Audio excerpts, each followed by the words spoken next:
오늘 함께 나누실 말씀은 구약성경 시편 27편 말씀입니다. 제 성경으로는 819페이지입니다. 시편 27편 말씀 우리 함께 보겠습니다.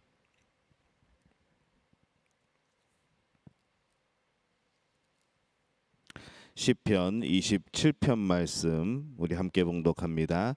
여호와는 나의 빛이요 나의 구원이시니 내가 누구를 두려워하리요. 여호와는 내 생명의 능력이시니 내가 누구를 무서워하리요. 악인들이 내 살을 먹으려고 내게로 왔으나 나의 대적들 나의 원수들인 그들은 실족하여 넘어졌도다. 군대가 나를 대적하여 진칠지라도 내 마음이 두렵지 아니하며 전쟁이 일어나 나를 치려 할지라도 나는 여전히 태어나리로다. 내가 여호와께 바라는 한 가지 일 그것을 구하리니 곧 내가 내 평생에 여호와의 집에 살면서 여호와의 아름다움을 바라보며 그의 성전에서 사모하는 그것이라. 여호와께서 환난 날에 나를 그의 초막 속에 비밀히 지키시고 그의 장막 은밀한 곳에 나를 숨기시며 높은 바위 위에 두시리로다. 이제 내 머리가 나를 둘러싼 내 원수 위에 들리리니 내가 그의 장막에서 즐거운 제사를 드리겠고 노래하며 여호와를 찬송하리로다. 여호와여, 내가 소리내어 부르짖을 때에 들으시고 또한 나를 긍휼히 여기사 응답하소서. 너희는 내 얼굴을 찾으라 하실 때에 내가 마음으로 주께 말하되 여호와여, 내가 주의 얼굴을 찾으리이다 하였나이다. 주의 얼굴을 내게서 숨기지 마시고 주의 종을 노하여 버리지 마소서. 주는 나의 도움이 되셨나이다. 나의 구원의 하나님이시여, 나를 버리지 마시고 떠나지 마소서. 내 부모는 나를 버렸으나 여호와는 나를 영접하시리이다. 여호와여, 주의 도를 내게 가르치시고 내 원수를 생각하셔서 평탄한 길로 나를 인도하소서. 내 생명을 내 대적에게 맡기지 마소서. 위증자와 악을 토하는 자가 일어나 나를 치려 함이니이다. 내가 산자들의 땅에서 여호와의 선하심을 보게 될 줄 확실히 믿었도다. 너는 여호와를 기다릴지어다. 강하고 담대하며 여호와를 기다릴지어다. 아멘. 하나님의 은혜가 여러분과 함께할 줄로 믿습니다. 오늘 시편 27편으로 또 함께 은혜를 나눕니다. 우리 삶에 슬럼프가 없을 수 없습니다. 살다 보면은 참 때로는 무기력해지고 때로는 어찌할 바를 모르고 굉장히 모든 것이 회의가 드는 그런 때가 있습니다. 근데 이 신앙의 여정도 그럴 때가 있는 것 같습니다. 언제나 신실한 모습으로 하나님과 또 사람들을 대하고 싶지만은 우리의 신앙의 여정에는 또 확신과 또 회의가 자꾸 교차되게 되는 그러한 때를 만나게 됩니다. 다윗은 오늘 이 시편 27편을 통하여서 이 내 안에 있던 그런 두려움을 감추지 않고 하나님 앞에 이렇게 내어놓는 모습을 보입니다. 그러면서도 이 하나님을 경외할 때에 그 누구도 두려워할 필요가 없음을 우리에게 말씀을 하시는 거죠. 1절에서 6절 보면 이 다윗의 아름다운 신앙의 모습이 나옵니다. 시의 전반부에는 이 다윗의 아름다운 신앙이 표현되어 있습니다. 그는 여호와께서 어둠을 밝혀주는 빛이고 또 구원이시고 생명의 능력이라고 그렇게 고백을 하죠. 이러한 확신은 이 하나님의 도움을 입은 그런 과거의 체험에 기인한 그런 고백입니다. 아무것도 없이 어느 날 갑자기 이렇게 고백할 수는 없는 것입니다. 이 원수들이 갑자기 그의 앞에 나타나기도 했었고 또 그를 치려고 진을 쳐서 둘러싼 그들의 적들의 모습을 그리기도 합니다. 그런데도 그러한 상황에서도 이 다윗은 두려워하지 않습니다. 주께서 빛과 구원의 능력이 되심을 확신하기 때문에 그랬던 것이죠. 그래서 이런 고백이 그동안 하나님께서 역사하셨던 많은 그런 기억들 거기에 기인하는 것을 우리는 다시 한번 발견을 하게 되는 겁니다.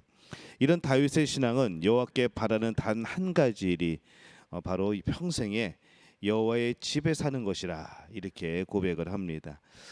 이 대부분의 사람들은 일생을 안락하게 사는 것을 원합니다. 그것을 또 소망하죠. 그런데 이 다윗의 소원은 여호와의 성전에 거하면서 그의 아름다움을 사모하는 것, 이것이 그의 소원이라고 말을 합니다. 이것은 언제나 어디서나 이 하나님만을 바라보면서 믿음으로 살기를 원한다는 바로 그런 고백입니다. 예수님도 이 땅에서 잃어버린 영혼들을 구하기 위해서 이 십자가를 지는 것, 그 한 가지에 집중을 하십니다. 이 많은 일을 하려고 우리가 하면서 염려하고 근심하는 것은 참 좋지 않은 일이죠. 사람보다 주님을, 또 일보다 말씀을 택하는 것이 우리의 그런 삶의 자세여야 됩니다. 그런 면에서 우리를 돌아보게 될 때에 우리가 주님을 따르면서도 참 많은 순간에 곁눈질을 하고 있지는 않은지를 한번 돌이켜 보게 됩니다. 많은 일 중에서 내가 선택하고 집중해야 될 일이 가장 무엇일까? 우리가 이것을 늘 고민해야 되는 것이죠. 하나님이 기뻐하신 일이 무엇인지 그것을 분별을 하고 하나님 앞에서 그 일에 집중하는 것, 이것이 날마다 우리 신앙의 그런 모습이 되어야 될 줄로 믿습니다. 이 7절에서 14절까지에 보면은 무엇을 먼저 해야 되는가 이렇게 고민을 하죠. 먼저 7절에 보면은 이 하나님의 구원이 아직 임하지 않은 상황에서 이 다윗은 하나님께 큰 소리로 부르짖습니다. 자신을 긍휼히 여겨달라는 이 간구, 또 하나님의 도움을 간절히 바라는 그의 마음을 계속해서 나타냅니다. 이처럼 하나님을 향하여서 그가 간절히 구했음에도 불구하고 속히 응답되지 않게 됩니다. 그러니까 이 다윗이 마치 하나님이 자신을 버리고 떠나신 것처럼 그렇게 느껴졌다고 고백을 하는 거죠. 이 시편의 이 시대를 보면은, 다윗의 시대를 보면은 참 솔직합니다. 하나님 앞에 이렇게 말해도 혼나지 않을까라는 그런 생각이 들 정도로 그렇게 내 안에 있는 그런 마음들을 참 아름답게 표현을 하고 솔직하게 고백하는 모습이 계속해서 나오는 것이죠. 이것은 그가 평생에 하나님을 겪었던, 경험했던 그러한 경험들에서 나옵니다. 우리의 연약함을 아시는 하나님, 또 그래서 정말 우리 안에 나타날 수 있는, 생길 수 있는 여러 가지 생각들과 여러 가지 질문들과 이런 것에 대해서 하나님이 노하지 않는다는 것을 아는 거죠. 그래서 그 하나님 앞에서 정말 솔직하게 숨기지 않고 막 가식으로 그렇게 넘기지 않고 이 고백하게 되는 내용들이 바로 이 시편의 많은 시들에서 표현이 됩니다. 이 모습을 보면서 그런 생각을 해봅니다. 우리도 하나님 앞에 솔직했으면 좋겠다라는 생각이 드는 거죠. 솔직히 내 마음은 아니면서도 하나님 앞에서 아닌 척하는 그런 경우들이 얼마나 많습니까? 우리가 하나님 앞에서는 다 솔직하게 그렇게 털어놓으시기를 바랍니다. 때로는 사람 앞에 얘기할 수 없는 문제들, 그런 고민들 하나님한테는 할 수 있는 것이죠.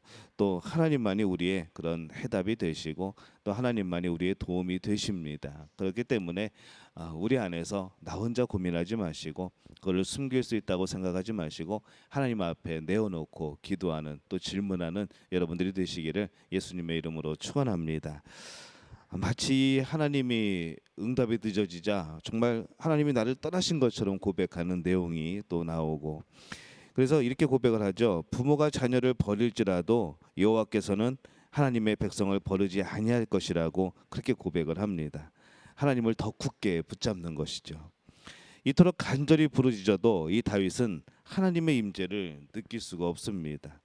간절한 소원만으로는 하나님과 화목할 수가 없는 것이죠. 그러면은 이 하나님과 화목하는 것은 무엇으로 가능할까라는 생각이 듭니다. 이 다윗은 하나님과 화목하려면은 우선 죄를 버려야 된다는 사실을 깨닫습니다. 죄를 버리지 않고 계속 그 자리에 머물면서 하나님과의 사귐을 한다는 것이 안 된다는 것을 그가 깨달은 것이죠. 그래서 다윗은 이 신실하신 하나님께 자신을 가르치시고 이 죄로 구부러지지 않은 평탄한 길로 나를 인도해 달라고 그렇게 기도를 하고 있습니다. 이 평탄하다는 것은 곧은 의로운 그런 뜻입니다. 그래서 원수들이 공격해오는 이 견디기 참 어려운 그런 상황이었지만은 이 다윗은 하나님의 얼굴을 구하면 낙심하지 않는다는 확신이 있던 것이죠. 그래서 13절에 보면은 여호와의 선하심을 보게 될 줄 확실히 믿었도다 이렇게 고백을 합니다. 보이는 것을 믿을 때는 참 낙심하게 마련입니다. 보이는 것이 확실하기 때문에 사람들은 웬만하면 보이는 것을 믿으려고 합니다. 하지만은 우리는 이 보이지 않는 하나님, 우리가 직접 볼 수 없는 하나님을 우리는 믿고 살아갑니다. 그것이 우리의 신앙이죠. 그 하나님을 우리가 믿게 될 때에 우리는 은혜를 체험하게 됩니다. 하나님을 믿는다고 하면서도 계속 우리가 이 죄 가운데 머문다고 한다면은 우리는 결국 심판을 면할 수가 없습니다. 그럴 때 우리에게 생기는 감정은 무엇인가 하면은 두려움이죠.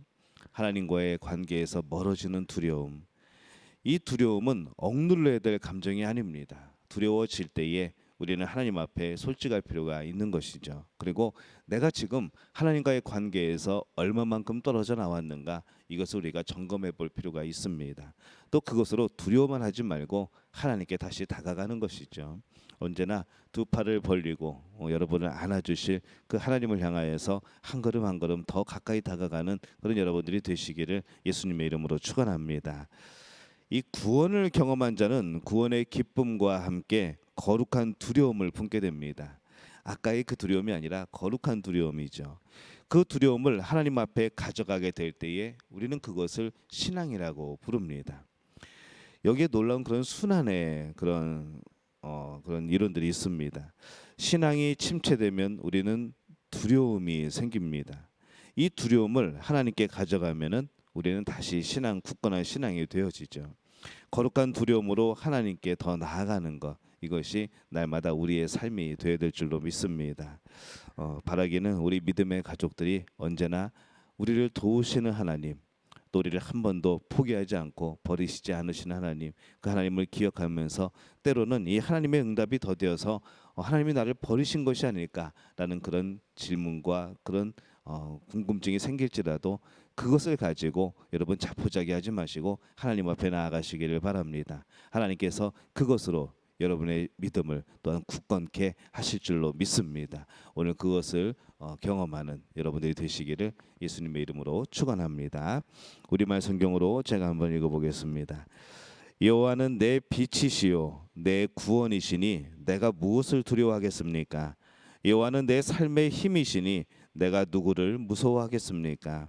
악한 사람들이, 내 원수들이, 내 적들이 내 살을 뜯어먹으려고 덮칠 때에 그들은 걸려 넘어질 것입니다. 군대가 나를 향해 진을 쳐도 내 마음은 두렵지 않을 것입니다. 내게 대항하는 전쟁이 일어나더라도 내가 오히려 담대할 것입니다. 한 가지 내가 여호와께 바라는 것이 있으니 내가 찾는 것은 이것입니다. 내가 평생 여호와의 집에 있어 여호와의 아름다움을 바라보고 주의 성전에서 여쭙는 것입니다. 고통스러운 날에 주께서 나를 그 장막에서 숨겨주실 것이요 그 천막의 은밀한 곳에 나를 숨겨주실 것입니다. 나를 바위 위에 높이 세워주실 것입니다. 그때 내 머리가 나를 둘러싸고 있는 적들 위에 높이 들려 올려질 것입니다. 그러면 내가 주의 장막에서 기쁘게 제사를 드리고 여호와께 노래하고 찬양할 것입니다. 오 여호와여, 내가 부르짖을 때 들으소서. 나를 불쌍히 여기시고 응답하소서. 주께서 내 얼굴을 바라보아라 하실 때에 내 마음이 오 여호와여 주의 얼굴을 바라보겠습니다 했습니다. 주의 얼굴을 내게서 숨기지 마시고 진노로 주의 종을 외면하지 마소서. 주께서 이제껏 내 도움이 되지 않으셨습니까? 오 내 구원의 하나님이여 나를 떠나지 마시고 버리지 마소서. 내 부모가 나를 버릴지라도 여호와는 나를 받으실 것입니다. 오 여호와여 주의 길을 내게 가르치소서. 내게 적들이 있으니 나를 평탄한 길로 인도하소서. 거짓 증언하는 사람들이 내게 맞서며 일어나 잔혹한 숨을 거칠게 내쉬고 있으니 내 적들이 바라는 곳에 나를 넘겨주지 마소서. 살아있는 사람들의 땅에서 여호와의 선하심을 보리라는 믿음이 없었던들 나는 기력을 잃었을 것입니다. 여호와를 바라보아라. 강하고 담대하게 여호와를 바라보아라. 아멘.